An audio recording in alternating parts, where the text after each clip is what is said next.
मैं कामगार हूँ, कभी पढ़ा लिखा तो कभी अशिक्षित अनपढ़ गँवार हूँ। मेरी मेहनत और हुनर मेरी पूंजी है। आज बेबस हूँ, बेसहारा हूँ, लेकिन खुददार हूँ। मैं हथौड़े से लोहे को तो तोड़ सकता हूँ, लेकिन अपने बच्चों की भूख देखकर टूट जाता हूँ। कल कुछ पाने के लिए जिस गांव को छोड़कर आया था, आज लगता है सब कुछ तो वही है, फिर क्या पाने आया था। सब कहते हैं मैं देश की अर्थव्यवस्था का आधार हूँ, तो क्या मेरा गांव उस अर्थव्यवस्था के आधार से बाहर है? हाँ, मैं भी समझदार हूँ, मैं कामगार हूँ। साइंटिस्ट बताते हैं कि कोरोना लंबे समय तक हमारे जीवन का हिस्सा बना रहेगा, लेकिन साथ ही हम ऐसा भी नहीं होने दे सकते कि हमारी जिंदगी सिर्फ और सिर्फ कोरोना के इर्द गिर्द ही सिमट कर रह जाए। नमस्कार, प्रणाम। कैसे हैं आप? सबसे पहले तो ये आग्रह है कि अगर आप लोगों ने हमारा चैनल सब्सक्राइब नहीं किया है तो इसको चैनल को सब्सक्राइब कर लीजिए और इस वीडियो को लाइक कर दीजिए, जिससे कि हमें प्रोत्साहन मिलता रहे। तो हम बात करते हैं जो आज हजारों और लाखों की संख्या में श्रमिक और कुशल कामगार अपने राज्य और क्षेत्रों की तरफ पलायन कर रहे हैं। आखिर ये संकट है या अवसर?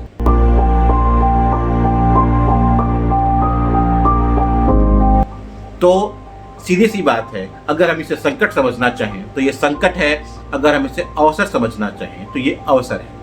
माननीय प्रधानमंत्री जी ने 12 मई के अपने संबोधन में बहुत साफ साफ कहा है कि हमें इस संकट में अवसर को ढूंढना होगा, और उन्होंने एक परिकल्पना, एक संकल्पना प्रस्तुत की, एक आत्मनिर्भर और सशक्त भारत की।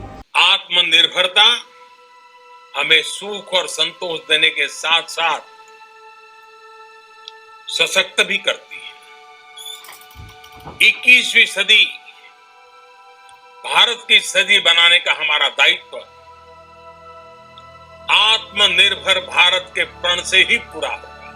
और जोर दिया लोकल उत्पादों पर।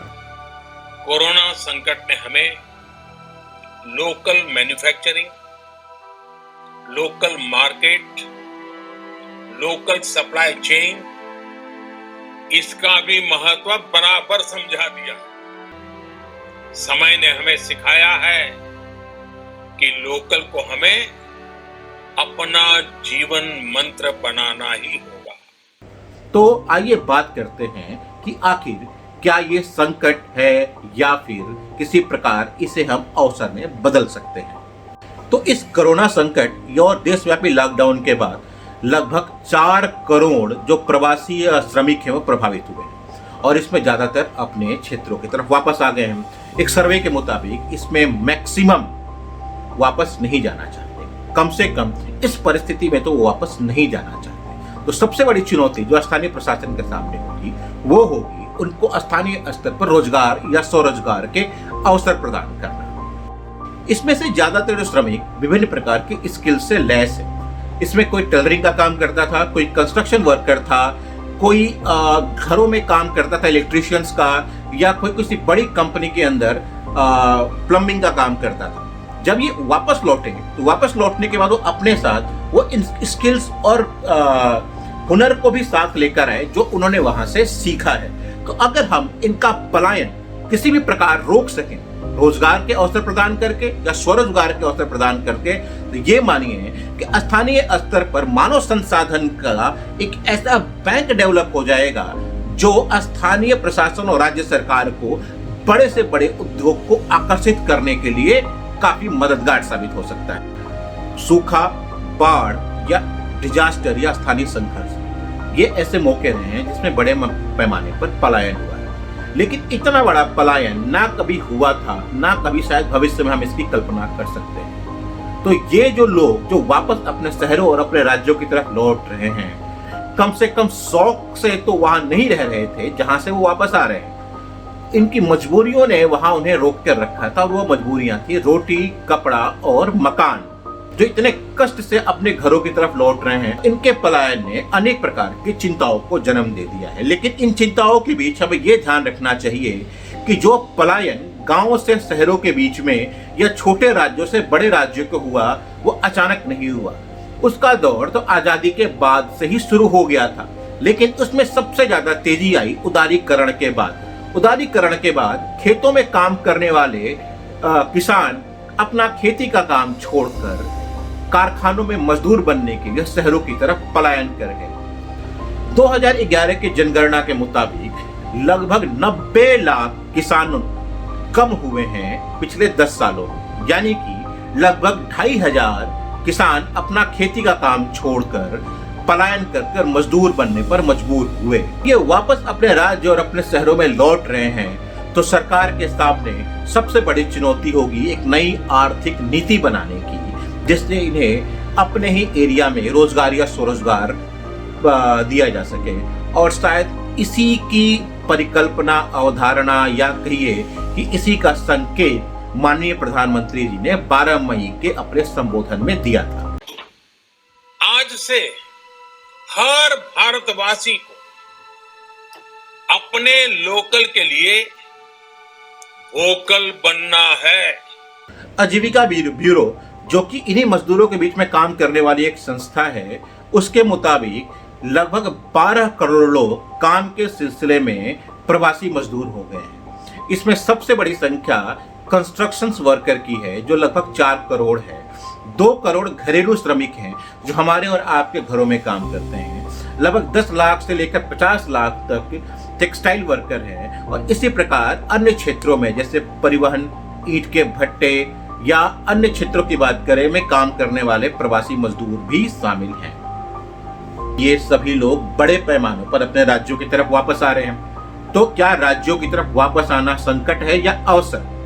आइए थोड़ा और डिटेल में समझने की कोशिश करते हैं। इतने बड़े पैमाने पर कुशल श्रमिकों का वापस आना राज्य के लिए एक अभूतपूर्व और दीर्घकालिक निवेश के अवसर पैदा कर सकता है और औद्योगिक घराने को आकर्षित कर सकता है। अगर हम उनको रोजगार या स्वरोजगार के अवसर स्थानीय स्तर पर प्रदान कर सकें, तो रोजगार के लिए पलायन करने का कुचक्र समाप्त हो सकेगा और साथ ही साथ राज्य को अपने ह्यूमन रिसोर्स का, अपने मानव संसाधन का प्रभावी रूप से इस्तेमाल करने का एक अवसर मिलेगा, जो इसके पहले शायद कभी नहीं मिला। तो क्या करना चाहिए?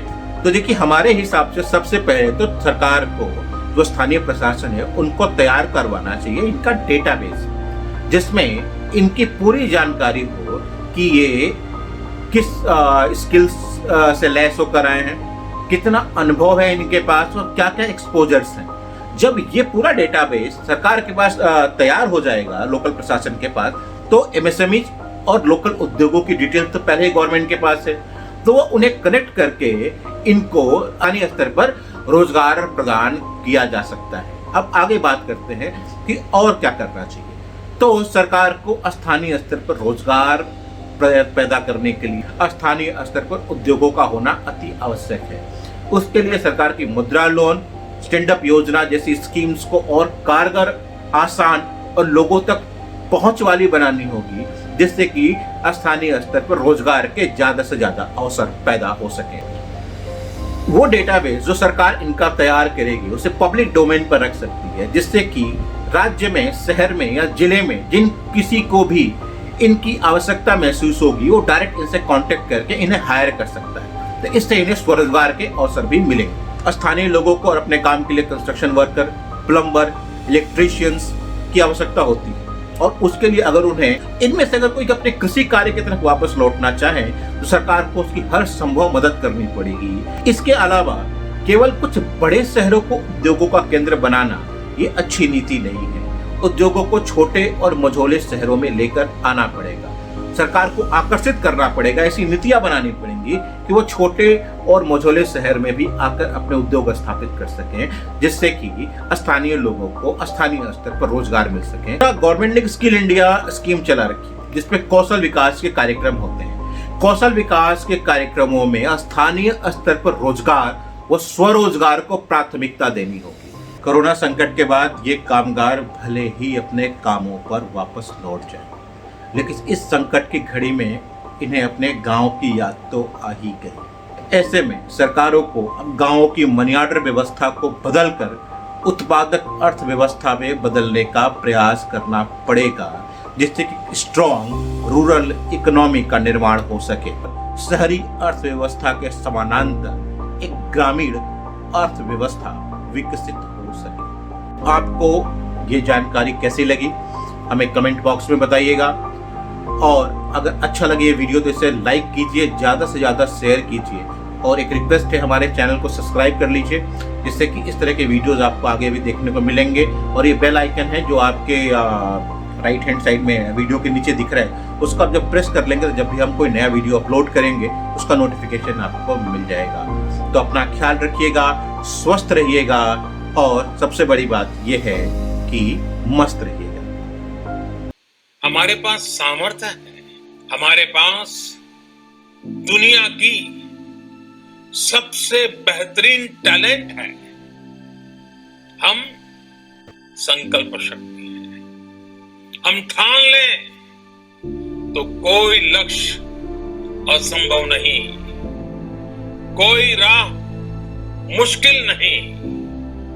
और आज तो चाह भी है, राह भी है।